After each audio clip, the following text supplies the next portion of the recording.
This is some harsh truth. Oh my goodness. So I don't know about you guys, but I've been looking at the political landscape in this country and it's not looking good. Maybe it's just me, but there seems to be a rampant uptick in anti-Black American events, demonstrations, sentiments. Whether you're going online, I think that's been amplified by social media, especially on Twitter.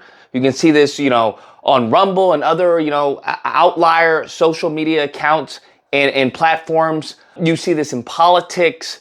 You see this in present day in sentiments around the world, honestly, as far as how Black Americans are being treated. Now, the reason I say Black Americans is because Black immigrants who are coming from Africa to the country, they don't have the same propaganda hit pieces that Black Americans suffer from. They don't have the same relationship with this country that we ourselves do in this country. So many Black immigrants are coming with I won't say a clean slate, but a different slate. They, most of the stereotypes is that, hey, they come from poor, war-torn countries, and they're just coming over here to make a living. That is very inherently different from the propaganda and the stereotypes that have been plagued against Black Americans that are still being perpetuated today.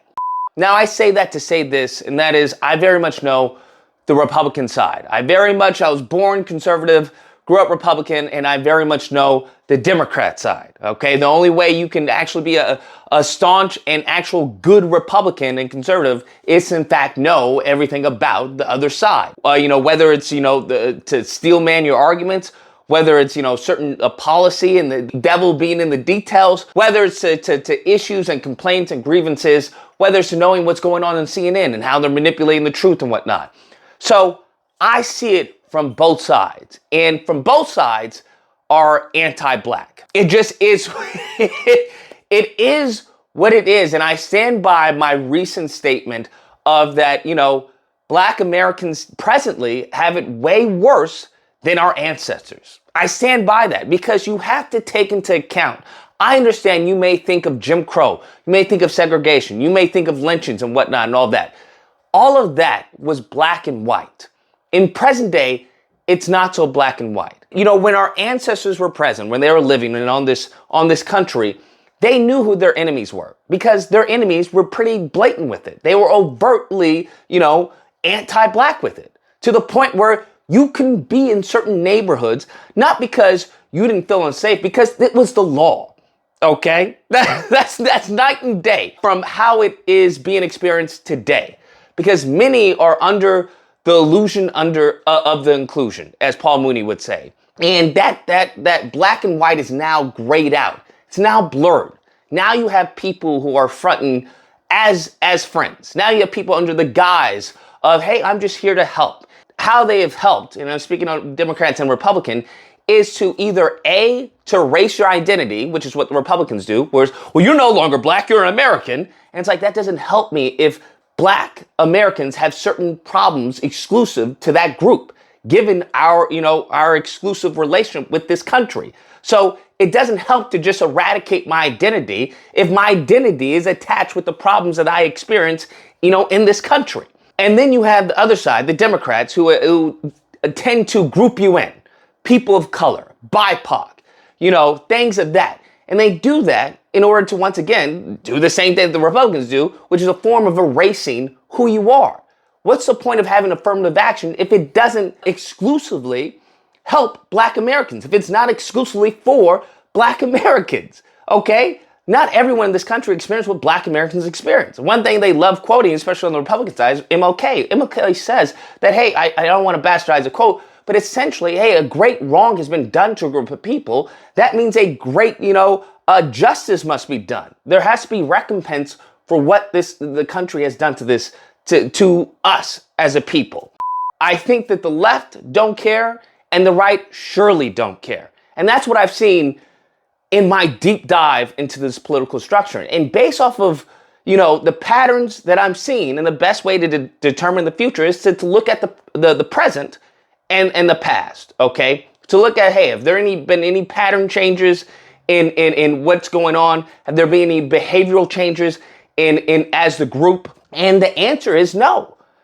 So based off of my analysis, I would argue that Black Americans have at least, okay, maybe less, but at least 5 years until we are politically irrelevant, till we are politically extinct.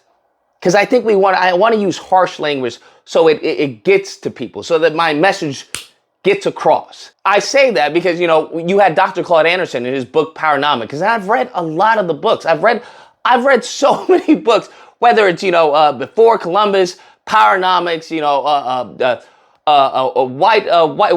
Black Labor, White Wealth. I've read a lot of Dr. Claude Anderson and a lot of other authors. And Dr. Claude Anderson said by 2015 we're going to be a super minority.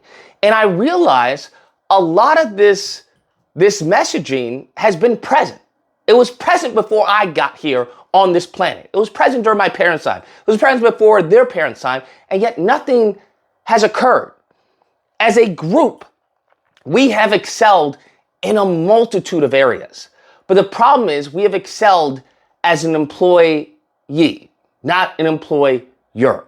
So that is heavily, heavily important as our existence on this planet. People want to talk about reparations and all these other issues. And I think people don't understand, especially us as a group, don't understand the political game. And that is crucial. I don't know why, I don't know what else to say, but it's crucial. Politics runs everything else. When you think of movies, music, entertainment, sports, athletics, whatever it is, it all goes around politics. Where you get to zone, even your house, your taxes, your mortgage, okay? Politics. Who's in charge? What policies they determine, okay? Whether it's on a local or on a federal level. And I think people need to understand this. And unfortunately, Black people we just don't understand this. I don't want to say we don't understand this, but we have been guided elsewhere. We have been led astray, essentially. And that is going to be to our demise, because you have to take this into account. I know many people may think I'm being hyperbolic, and I'm really not. That's the crazy part. I'm really not. When you think about immigrants, I don't care if there's African or Mexican, okay? I think this whole issue with Black Americans versus Africans, I think that's dumb, beyond dumb. And I think, honestly, that's an FBI or a governmental ploy if we want to go conspiratorial route. But that's the same ploy and the tactics that they've used since we got here. It's to divide and conquer, right? The house slave versus the field Negro, right? The light skin versus the dark skin. They've done these tactics in order to divide. And by dividing, you can't organize. And if you can't organize, then you can't strategize. And if you can't strategize, then you can't execute on a plan. And if you can't execute on a plan, then you are always going to be fodder for every other group. That's how it's going to be. And if you look at the sentiments, whether it comes to Mexicans, Hispanics, whatever you want to argue, there's no such thing as Hispanics, that's irrelevant. That's another thing. You have a lot of black Americans arguing about mundane and moot points, arguing about Juneteenth, arguing about, reparations need to be done with this way. Moot points. If you don't control who is writing the paper for reparations, if you don't control who's going to be passing or signing the reparations bill, then you're going to get whatever they give you. That's how that works. So I think a lot of this needs to be backwards engineered. But one thing I realize is that it's very cultish behavior, that Black Americans have been divided into sects, certain groups where I follow this person and that person is wrong, but then that person says that person's wrong. And once again, it's division. And if you are divided, as I said before, there's no organizing, there's no planning, there's no executing.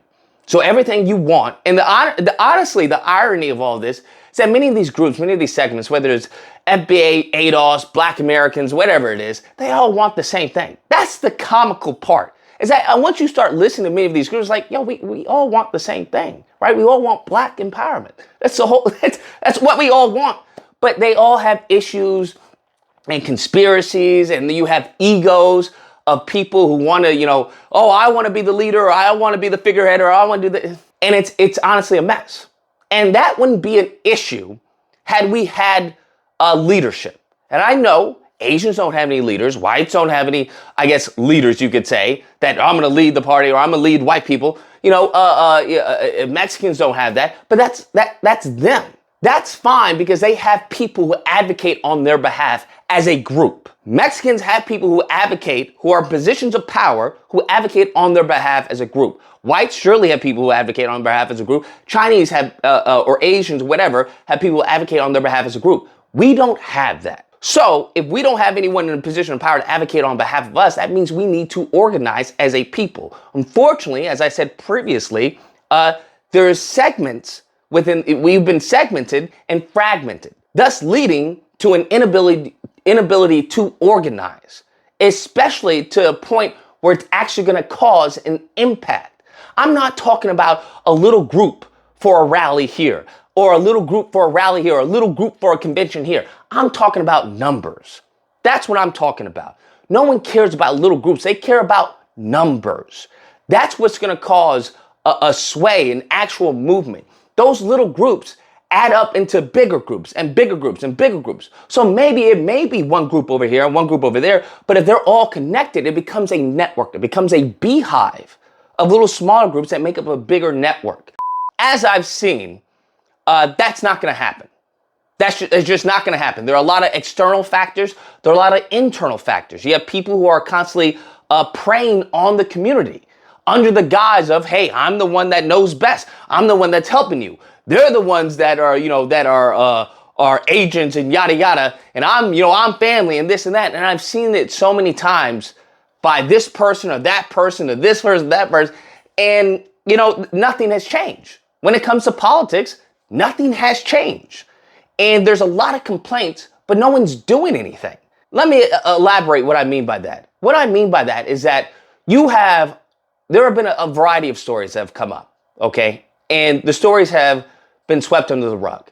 You had most recently the black girl whose body was mutilated by officers and the charges were dropped. There is another video that I saw of this white woman who was I think it was in New Orleans, and this black man was berating her, talking about, hey, why did you block the block? Why'd you block the block to have a block party and yada, yada. And let me just say, when it comes to that, that's not how you handle that situation, okay? Moving forward, black men, if you handle a situation like that, you're going to be 6 feet under. Because 9 out of 10, what's going to happen, if the gentrification has gotten to that point, best believe it's going to affect the police departments and it's going to affect the local representatives. Best believe that, okay? That's just how that works. So what's going to happen is they make a call to the police, and you may have lived there all your life. You may know everyone there, and those people will change. They will be new people. I don't know about you, but I've been in that situation where you're grown accustomed to a certain way, to a certain behavior where they're treating you, as a customer or as a citizen, and now there's a new person in office, and they don't know you. And now their first interaction with you is you've been called because now you're harassing this innocent white woman, and the tears are gonna come, and now you're put in the herd with the rest of them. Oh, now you're a criminal. Because once again, our representation is nowhere to be seen. Our representation as a group of people is in the hands of everyone who doesn't look like us. Is in the hands of everyone who not only doesn't look like us, but also maligns us and really has disdain for us. So you have to understand where you are in this country. Nevertheless, you have situations like that where gentrification is in fact happening. And it's going to get to the point where you have another George Floyd, you have a Breonna Taylor, or you have another incident and no one cares. It's as simple as that. That sentiment that is so palpable on the right, whereas, hey, you're a criminal, you should just obey the law. I don't care what happens. That incident where it where it happened on the subway, where that dude snuffed out that man's life due to him, him perceiving a threat. Guess what? There isn't going to be any pushback to that moving forward.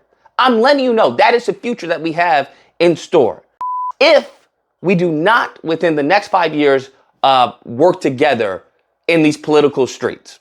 It's as simple as that. We don't get good at the political game, it is going to be game over within the next 5 years. Because best believe the millions of illegals who are here right now, there is going to be amnesty. It's going to happen. In the future, best believe it's going to happen. You have to take into account a lot of the animus of other groups towards us our inability right now to organize for what really matters. That's what you also have to understand. What really matters, not this frivolous nonsense that most people are, clouding the Twitter sphere or clouding, Clubhouse or YouTube or whatever it is. None of that matters. At the end of the day, as a group, the progress as us as a group is what matters. And no one cares. That's also what you have to understand. I understand when it comes to hip hop, because I've noticed a lot of Black Americans, we have a certain bit of pride. And it's just pride. Best believe it's just pride.